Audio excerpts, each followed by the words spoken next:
ትጂሉላን እያስጨነቀቻት ነው። ቤዛ ብላ አስገብታት ግን ደግሞ እያንዳንዱ ነገር ቶሎ እንድትጨርስላትና እንድትፈጽምላት ታስፈራራታለች። እናም በቶሎ ቤት ለቀሽ እንድትወጪ እያለቻት ነው። ከዛም በኋላ እሱም ከቤቴ እንዲወጣ ቶሎ ሁሉን ነገር እንድታፈጥኝልኝ እፈልጋለሁ ቶሎ ቤት ትላታለች። ግን ሱራፌል እንደዚህ በቀላሉ የሚፈታኝ አይደለም። ትጂ ምን እያልሽ ነው ያለሽው? እኔም ከዚህ ድራማ ቶሎ በወጣ ይሻለኛል። ግን ደግሞ ሱራፌል ያለ ምክንያት ምን አድርጋሽ ነው? እንዴት ነው ቶሎ ፍቼ ጠየቅሽኝ? እንደገና ልንጋባ አይደል የተነጋገርነው ብሎ አለኝ። ስለዚህ ምን ማድረግ እንዳለብኝ አላቅም። አሁን የት ነው ያለው ስትላት አላቅም አሁን ወጥቷል ትላታለች። እሺ ሲመጣ ሁሉም ነገር ትነግሪዋለሽ። መፋታት እንደምትፈልጊና ከሱ ጋር መኖር እንደማትፈልጊ ትነግሪዋለሽ። ግን እኮ ሱራፌል አሁንም ቢሆን ታርቀን በፍቅር እየኖርን እንደሆነ ነው እየነገረኝ ያለው። ቆይ አንቺ እንዴት ነው እኔ ማድረግ የምችለው? እየገባኝ አይደለም ስትላት አይ እንግዲህ ነግሬሻለሁ፣ ከዚህ በኋላ ምንም ደግሜ መናገር አይጠበቅብኝም። አሁን ለማንኛውም ቡና ፍይልኝ፣ ቶሎ በይ፣ ቆንጆ ቡና አቀራርበሻ ፍይልኝ። ከዚህ ቤት ቡና ከጠጣው በጣም ረጅም ጊዜ ሆኖኛል። ስለዚህ አሁን በቤቴ አዛዥ ሁኜ መጠጣት ትፈልጋለሁ ትላታለች። እናም ሉላም እሺ ትልና ግን ቆይቺ ሴት ምን እያሰበች ነው ያለችው? ጭራሽ ሰራተኛው አደረገችኝ እንዴ እያለች ነው። ሳሚና ሱራፌል ደግሞ ሮቤልን ለመጉዳት ሁሉንም ግሩቦቻቸውን አዘጋጅተው እየጠበቁት ነው።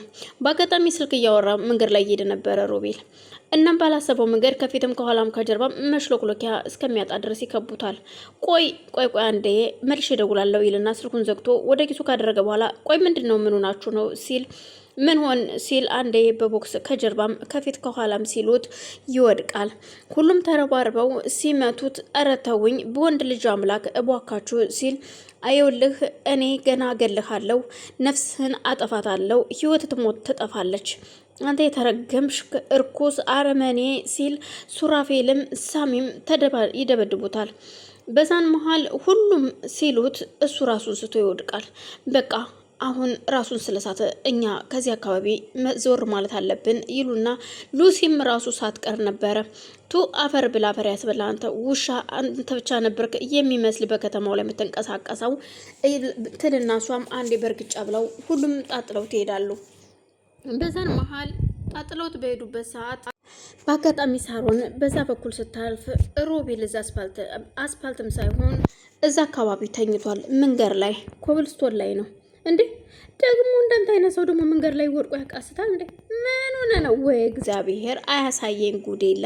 ደግሞ ዛሬ አንተን እዚህ ደምክን አፍስሶልኝ ሄደው ማን ነው ስትል ባደረገችው ጫማ ስትነካካው እሱ በህይወት የለም።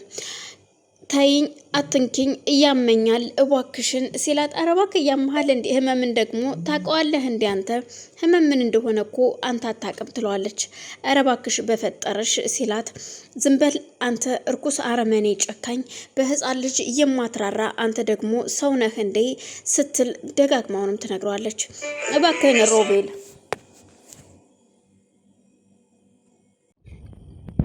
ሳሮንም ወሩራበት ትሄዳለች። ምራቋን ተፍታበት አፈር ብላ አፈር ያስበላህ አይ እያለች እየሳቀች ቆይ እነሳለሁ፣ ስነሳ ግን ሁላችሁንም አጠፋችኋለሁ ይላታል። ሳሮንም ለመነሳት ያብቃህና ከዛ ጠፊውና አጥፊው ማን እንደሆነ የምናይ ይሆናል፣ አንተ አረመኔ ጨካኝ ስትል ጥላው ትሄዳለች። እሱም እዛ እያቃሰተ ብቻውን ይቀራል። እንደምንም የሞት ሞቱን ተነስቶ ስልክ ደውሎ አበሮቹን ይጠራና ወደ ሐኪም ቤት ይሄዳል። ሱራፌልና ሳሚ ወደ ካፌ ሄደው ቁርስ እየበሉ እኔ ምል ግን ሳሚ የቤዛ ነገር ግራ አጋብቶኛል ይለዋል። ቆይ ምንድን ነው የተፈጠረ አዲስ ነገር አለ እንዴ? ምንድን ነው ችግር አለ ሱራፌል ሲለው እይውልህ በጣም ችግር አለ። ቤዛ ትጂ ምን እንዳደረገቻት አላውቅም። ተመልሳች ሰይጣን ቤት ገብታለች። ቤዛ ደግሞ አሁን ላይ ትጂ ያለቻትን ብቻ ነው እየሰማች ያለችው። እየገባኝ አይደለም፣ ምን እየተካሄደ እንደሆነ አልገባኝም ሲለው ቤዛ እኮ የዋህ ናት፣ ሰውን ቶሎ ታምናለች። ምናልባት በሆነ ነገር አሳምናት ሊሆን ይችላል። እናም ግን ደግሞ ተው ቀላል ነው እሱ ለእኔ ተወው ይለዋል። እኔ አላቅም ሳሚ፣ አሁን ግን እንደ በፊቱ አይመስለኝም። ጭራሽ እኮ የፍቺ ጥያቄ ጠየቀችኝ፣ እንፋታ እኮ አለችኝ። አይገርምህም ሲለው የእውነትህን ነው ሱራፌል ሲል ይጠይቀዋል።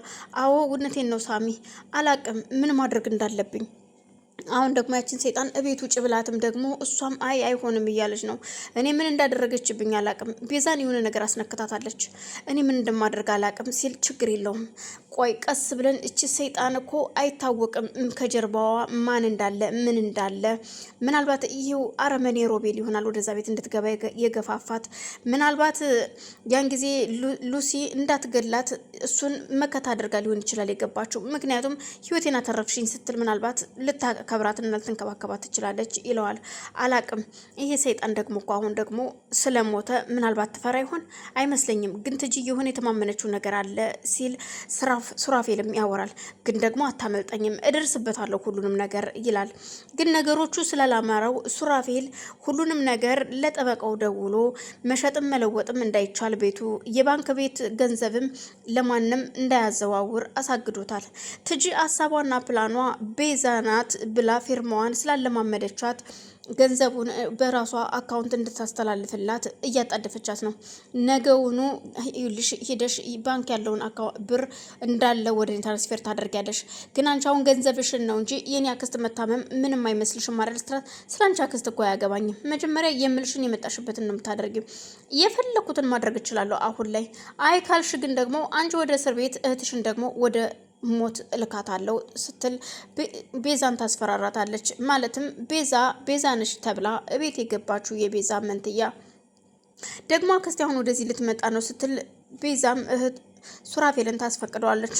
ቆይ ደግሞ የመቼው አክስትሽ ነሽ ደግሞ? ቆይ አልገባኝም፣ እስከ ዛሬ ማላቃት አክስትሽ ዛሬ ከየት መጣች? ሲል ያው የትጂ አክስት ናት እያልኩህ ስለፈራውህ ነው፣ እኔ ግን አክስቴ ነች የእውነት አክስቴ ናት ትለዋለች። ትምጣት አዳኔ ምን አገባኝ ይላል እሱም